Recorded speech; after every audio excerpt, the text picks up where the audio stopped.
Hey everybody, this is John for Pioneer Nexus MTG coming at you with another deck overview, this time with Azorius Spirits. So Azorius Spirits is kind of the sister deck of both Mono Blue Spirits and Bant Collected Company Spirits, with a few important changes from both versions.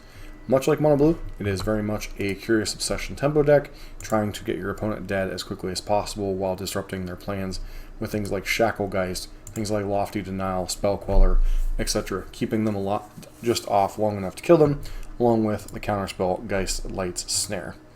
Where it differs from Mono Blue is it doesn't have the pristine mana base along with the Faceless Havens, and it trades that instead for a little bit more utility in terms of the sideboard options it has access to, as obviously White has among some of the better utility cards in the format. Where it differs from the Bant Spirits list is it still is running the Lofty Denial and Geistlight Snare, whereas the Bant list is a little bit more chock full of spirits themselves because of the card Collected Company and wanting to exploit that as much as possible. Now it might run some number of like Lofty Denials, one or two Lofty Denials to pair with your other cards and your Spell Callers and stuff, but overall Bant is a little bit of its own different animal and is more of a tempo tribal deck rather than a tempo counterspell based deck. The sideboard cards you will see in this version: copies of Portable Hull. Obviously this is primarily for the other aggressive decks. You can also use it to slow down mono green, potentially taking out a Wolfwillow Haven or Mana Dork. But mostly this is for the aggro mirrors. Aethergust primarily here for mono red and mono green. Destroy Evil, quite an interesting card. Destroy target creature with toughness 4 or greater, or destroy target enchantment. Obviously this is kind of a split card against any type of Fires of Invention nonsense, and also being pretty good against anything with big creatures such as Cavalier of Thorns. Faithful of Absence, just a good quality removal spell. Extraction Specialists, primarily here for the Rakdos-based decks when you're getting a little bit more of an attrition game plan, which can be one of the strategies that gives you a little bit of a nightmare. Catilda is an interesting one. It's flying, lifelink, protection from vampires, power and toughness equal to number of permanents to control their spirits or enchantments. On the backside, it does much the same thing for a creature that enchants. Very good in racing situations, mainly against other aggressive decks, such as humans and mono red. Brazen Borrower is just a nice time to deal with your opponent, tempoing them out a little bit.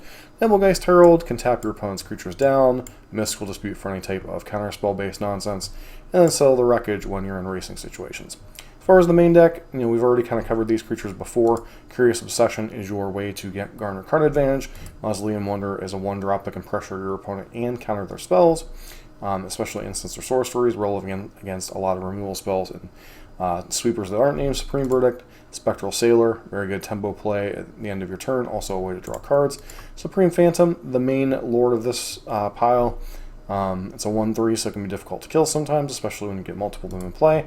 Shacklegeist is a way to tap down your opponent's creatures in conjunction with other spirits.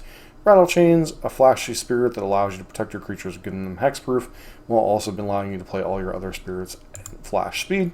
And then, obviously, the rest of these: Spell Queller, a very good card against good bit of the format, especially if you can protect it with other spells. This is a good way to get around Supreme Verdict and such, eat the Supreme Verdict, and then counter any other ways they might have to deal with your Spell Queller, and then get them dead before they can get their spell back. Noticeably, this one's a little bit different. If you look at the mana base in this list, they were just running Adakar Wastes, Hallowed Fountains, all these islands, pathways, Mutavaults, etc. This one's running a little bit more of the tribal deck list, with Secluded Courtyard and Unclaimed Territory. In addition to your Hallowed Fountains, Pathways, and basic lands, this one is a little bit more akin to being able to cast more spirits.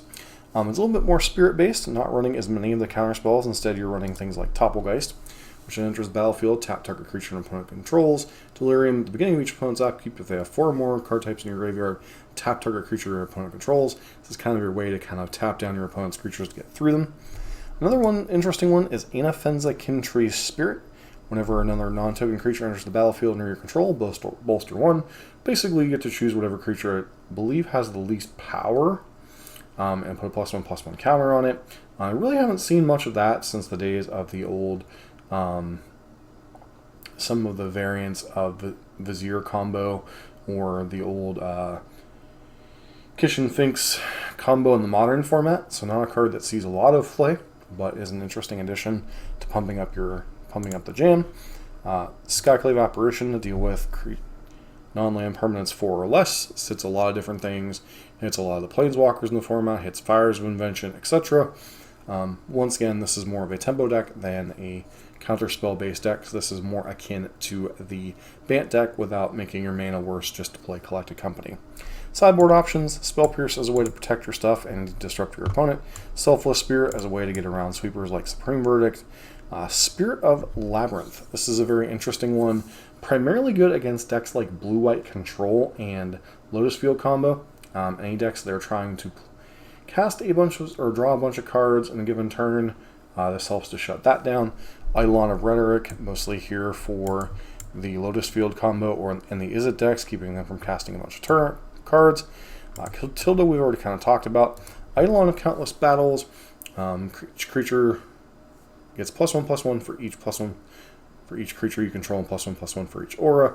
It's much like Catilda, but also can turn any one of your creatures with the Bestow ability into a big dumb idiot, potentially allowing you to have this one big creature to swing in if your opponent has a board that goes wide and can match yours pace for pace. Finally, in another variant of the deck, doing a lot of the same things. This is more akin to the first list, playing the soft permission spells like Lofty Denial, Spell Pierce, Geistlight Snare, trying to keep yourself alive, while having the utility of playing the white-based cards. Once again, Portable Hole, primarily here for any type of other aggressive deck like Humans or Mono Red. Deafening Silence, this one's primarily here for any type of nonsense such as Lotus Field combo or the Izzet decks. Disdainful Stroke for any type of big green decks, Mono Green, Lotus Field, some variants control. Thalia to disrupt your opponent's spells just a little bit. Mystical Dispute to keep your opponent off of their spells, both against the control decks and against the Spirit's Mirrors primarily. Can also come in potentially against Izzet Phoenix. And then Cemetery Illuminator. Whenever it enters the battlefield or attacks, exile a card from a graveyard, and then you may look at the top card of your library each time. Once per turn, you may cast a spell from the top of your library if it shares a card type cost with card exile from Cemetery Illuminator. This is both a potential card advantage thing, maybe if you exile one of your own spirits, allowing you to cast spirits off the top of your library, or playing lands, and also a way to potentially deal with, annoying things like things out of Greasefang and stuff without going too far down the rabbit hole of playing true graveyard hate like Rest in Peace. Now obviously, this deck has a lot of the same things going for it that Mono Blue does, has some of the same things going on for it for the Bant decks. You're a little bit better in the grinding matchups because you have access to a little bit more tools. Another card you could potentially play in a list like this, since you're already playing a lot of flash threats, is things like the Wandering Emperor. So you have a lot of endless possibilities that you can play in kind of this bluish tempo deck. Obviously, it is a little bit worse than Mono Blue, while having access to some better cards, primarily Spell Queller and some sideboard cards, removal spells, etc. Gives you a little bit more access to answers against, things like Skylash or Ceratops, etc. Protection from Mono Blue cards that some opponents play, especially out of the Mono Green decks. You have fairly good matchups into Mono Green, fairly good matchups in the control decks, where you tend to struggle. Decks like Rakdos, decks like Izzet Phoenix, decks that are playing all these different efficient removal spells, threats, etc. So, you're kind of in the same place in the format. You can sometimes struggle against the other aggressive decks, especially like Mono Red, although Mono Red's kind of on a low point right now.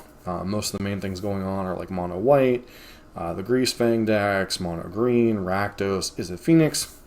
So, you trade some utility for not having the pristine Mono Blue mana base, for having a little bit more grindiness against the Rakdos decks, and having a little bit better of access to sideboard cards and stuff. Like I said, this deck is kind of like the in-between balance of the Bant Spirits list and the Mono Blue list, and this kind of gives you the utility without having the bad mana base of the 3-color deck of Bant, who really can't afford to play Triumphs and stuff, because obviously it needs most of its mana to come in untapped. So, if you do like a tempo deck with a little bit of spice to it, more than Mono Blue, but don't want to invest in the 3-color mana base of Collected Company, this could definitely be the deck for you. And then, there are other obviously aggressive options in the format, but this is one that you should be aware of, and something you might see pop up every now and again. Don't forget to like, comment, subscribe, and hope to see you for the next deck overview.